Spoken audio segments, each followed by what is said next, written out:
តោះបងប្អូន unboxing ជាមួយនឹងម៉ាស៊ីនទឹកក្តៅ Panasonic នេះលេខកូដ HD 3M S1 នេះចាំមើលវារូបរាងវាអញ្ចេះតើវាដូចអត់ណាវាដូចអត់ដូចនៅក្នុងរូបអត់អញ្ចឹងខ្ញុំពវល់មកជុំឲ្យមើលញ៉េវាដូចនៅក្នុងរូបអត់អញ្ចឹងចាំមើលទាំងអស់គ្នាថាតើវាមិនលឹបនេះខាងគូតអញ្ចឹងទៅទាំងអស់គ្នានេះមើលបជាហើយអូខេមកយកក្បាត់មក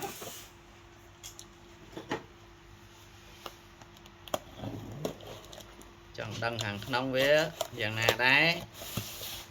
វាស្អាតដូចរូបអត់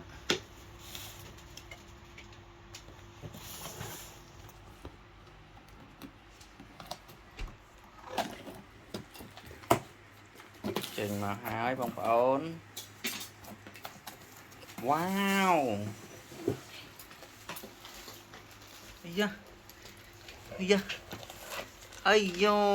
យអាទាញមកចាក់មកអូចាប់ដើមលឹបមកហើយណែឃើញណាបងប្អូនដូចរបស់គេមែនតាដកថងចេញមក